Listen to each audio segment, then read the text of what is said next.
আসসালামু আলাইকুম বন্ধুরা, সবাই কেমন আছেন? জুয়েল ইলেকট্রনিক্স অ্যান্ড সাউন্ডের পক্ষ থেকে নতুন আরো একটি ভিডিওতে আপনাদেরকে স্বাগতম। বন্ধুরা, আমার হাতে যে মিটারটি দেখতে পাচ্ছেন, এটা সমস্যা কি?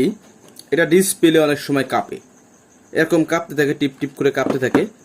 এরপর যদি আমি এটা বিপ সাউন্ডে মাপি, দেখুন কেমন আওয়াজ করতে, দেখুন, দেখেন এই যে সমস্যাটা, এবং দেখাচ্ছে এখানে ব্যাটারি লো। আসলে এই সমস্যাটা প্রধানত কেন হয়ে থাকে? হ্যাঁ, প্রধানত হয়ে থাকে ব্যাটারি লো হলে। কিন্তু দেখেন, আমি মিটারটা ব্যাটারি লাগাইছি মাত্র কয়েকদিন আগে, তো এখন যদি আমার এই এত দূর তো ব্যাটারি নষ্ট হয়, এবং সানলাইট লাগাইছিলাম খুব সম্ভব, খেয়াল নেই। তো যাই হোক, তো এটার সমাধান কি দেখাবো যে এরকমটা কেন হয়। ঠিক আছে, তো এই জন্য কি করতে হবে? প্রথমে আমার একদম শর্ট টাইমে আপনাদেরকে দেখা দেবো, খুব বেশি টাইম নিতে হবে না। প্রথমে এটাকে খুলে ফেলতে হবে। দেখুন, এই ব্যাটারি সেকশন খুললাম, দেখুন সানলাইট লাগাইছি। তো এখন এই যে ব্যাটারি দুটো আছে, এগুলো থাকে হচ্ছে 1.5 ভোল্ট। ঠিক আছে, তো এই ব্যাটারি মাপার জন্য আমার আরো একটা ব্যাটারি নিতে হবে। এটাকে ডিসিতে সিলেকশন করে তারপরে মাইনাসে মাইনাস এবং প্লাসে প্লাস ধরতে হবে।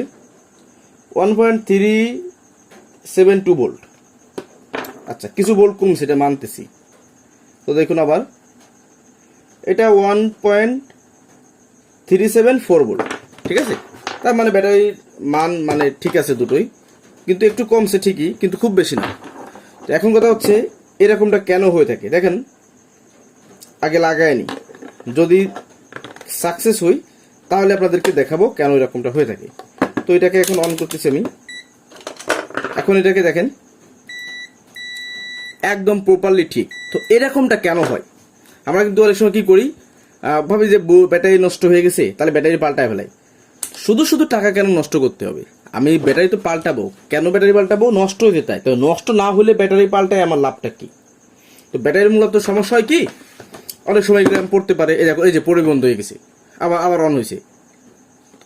এবার দেখেন ট্রিপ করতেছে, দেখেন টিপ টিপ করে ট্রিপ করতেছে। দেখেন, এটা কি দোষ?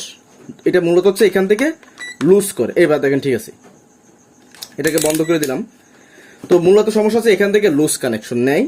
তো আপনারা যখন এটাকে এরকম লাগাবেন, ভালোভাবে লাগাবেন, এবং এখানে একটা গ্যাটিস দিবেন। আপনারা চাইলে কাগজও দিতে পারেন, তো আমি কাগজ দিব না, আমি জাস্ট এটা আমার কাছে কাগজের মতোই কাজ করবে আর কি। এটা ফাইবার টেপ, এটাকে ভাঁজ করে তারপর এখানে এভাবেতে দিয়ে এর ব্যাক কভারটা লাগায় দিলেই কিন্তু আমার এটা এরকম চাপা হয়ে লেগে থাকবে। সামান্য লুসের কারণে কিন্তু এটা এরকমটা করতে পারে, এটা কোনো সমস্যা না।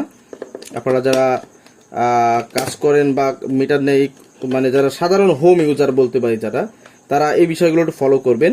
আশা করি আপনাদের মিটারে এরকমের টিপ টিপ টিপ করবে না, আর এরকমের একটু ধাক্কা লাগলে বন্ধ হয়ে যাবে না। তো মূলত কিন্তু ব্যাটারি কানেকশন ঠিকঠাক না পাওয়ার জন্য এরকম হচ্ছে। একটা গাড়ি যদি তার পর্যাপ্ত তেল জ্বালানি না পায়, সে কিন্তু পূর্ণাঙ্গ আরপিএমে ঘুরতে পারবে না। তো দেখেন, এটাকে না অন করি, এখন এটা বিপ সাউন্ডটি দেখেন, মাশাআল্লাহ ক্লিয়ার। তাহলে 1.372 ভোল্ট, 4 ভোল্ট, 3 ভোল্ট যাই পাইছি আমরা, এটা কিন্তু ঠিক আছে। ব্যাটারি কিন্তু আরো ডাউন না হলে এটা বন্ধ হয় না। ঠিক আছে, তো মূলত বিষয়টা ছিল এটা। এই সাধারণ টুকিটাকি বিষয় নিয়ে কিন্তু অনেক সময় আমাদের কি সমস্যা হয়, যে ব্যাটারি পাল্টায় ফেলা, এই করি সেই করি ইত্যাদি। তো যাই হোক, ভিডিওটি কষ্ট করে মনোযোগ সহকারে দেখলেন, আপনাদেরকে অসংখ্য ধন্যবাদ। আর যদি আপনারা এতে উপকৃত হন, অবশ্যই কিন্তু কমেন্টে জানা যাবেন যে ভাই হ্যাঁ আমার উপকার হয়েছে বা ইত্যাদি। একটা কমেন্ট আপনি অবশ্যই কিন্তু করে যাবেন। তো বন্ধুরা, ভালো থাকুন, সুস্থ থাকুন, আল্লাহ হাফেজ।